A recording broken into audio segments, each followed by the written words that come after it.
In December 2019, there was a cluster of pneumonia cases in China. Investigations found that it was caused by a previously unknown virus, now named the 2019 novel coronavirus. It initially occurred in a group of people with pneumonia who'd been associated with a seafood and live animal market in the city of Wuhan. The disease has since spread from those who were sick to others, including family members and healthcare staff. There are many cases at present, and the disease has spread within China and also to a number of other countries.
So, where did the virus come from?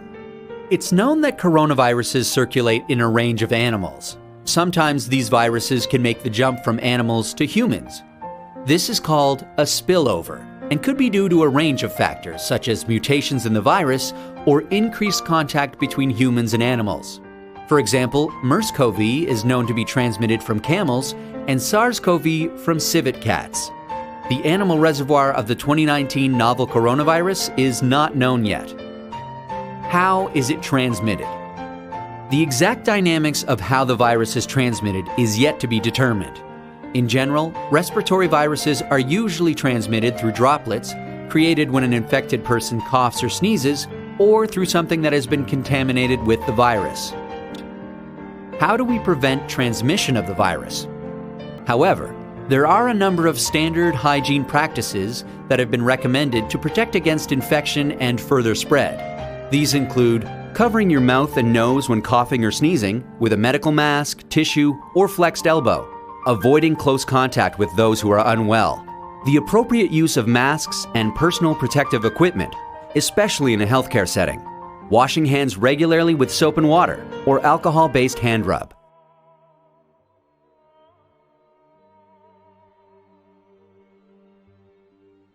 देश आज एक महत्वपूर्ण निर्णय करने जा रहा है।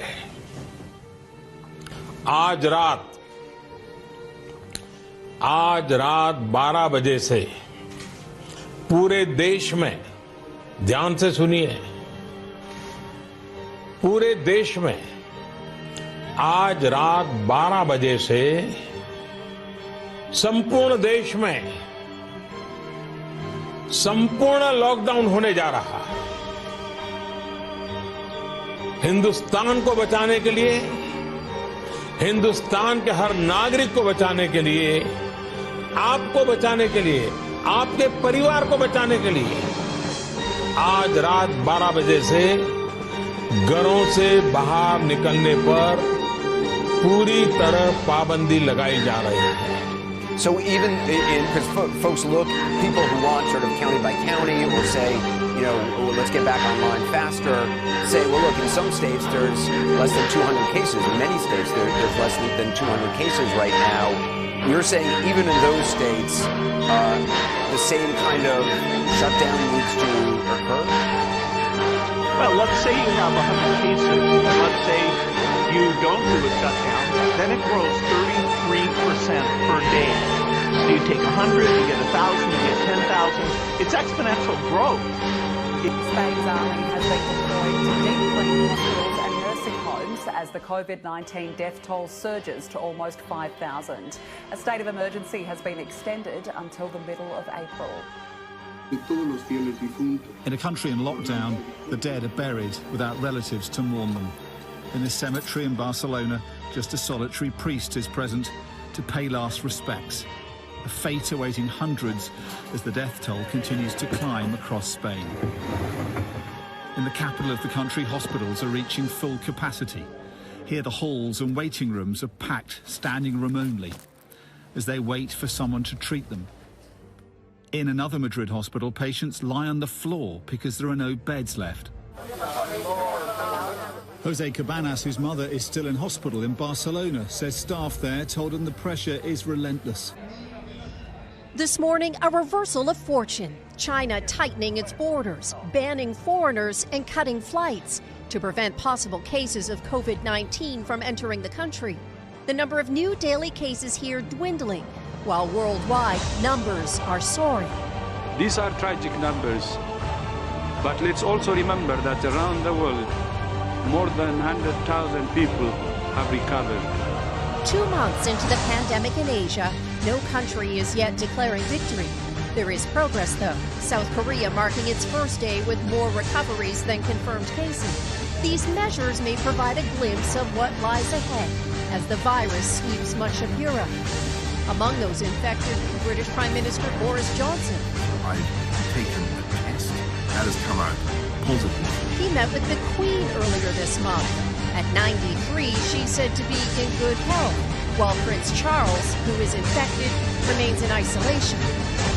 With social distancing and quarantines now a way of life around the globe, the Pope delivered a message of hope to an empty St. Peter's Square, praying for health and comfort for a world in great need of both. My top focus tonight is on the mass exodus that we are seeing from India's big cities back to the villages. The problem is there are a lot of these laborers who are walking, don't have money, they don't have resources. The government is trying to do what it can, set up some kind of a coordinated response mechanism between states and the center, among states themselves, but it's way too limited given the enormity of the challenge we're facing at this moment. खाने पीने को कुछ रहा ना ration पानी और काम धंधा चलाना है, इसलिए मैं गांव जा रहे हैं। बेंदारी का काम करते थे, बेंदारी भी वो ना मिली है, कुछ काम ना मिला है, तो इसलिए मैं गांव जा रहे हैं। These youngsters are now going to Aligarh. They are left with no work since more than a week. कितने दूर से चले आ रहे हो, थक गए हो? हाँ दीदी थक गए, गाड़ी से आ रहे हैं। आज से 4 लाख लोगों को खाना खिलाने के लिए हमारी कैपेसिटी तैयार हो गई है। आज 568 स्कूलों में खाना खिलाने का इंतजाम शुरू हो गया है। Being done to alleviate the pain of these laborers, the kind of coordination between the states and the center and what more needs to be done. सड्डा है कौशाम्बी का, वो पूरी तरह आनंद विहार का, वो पूरी तरह से भर चुका है। लेकिन सबसे बड़ी बात यही है कि अभी थोड़ी देर पहले ही यहाँ पर लाइट आई है, पूरा एरिया ब्लैकआउट था, स्ट्रीट लाइट भी यहाँ पर काम नहीं कर रही थी और ऐसे में लाखों लोग हैं यहाँ पर इंतजाम कर कहें तो पूरी तरह से नाकाफी हैं, कुछ भी नहीं है।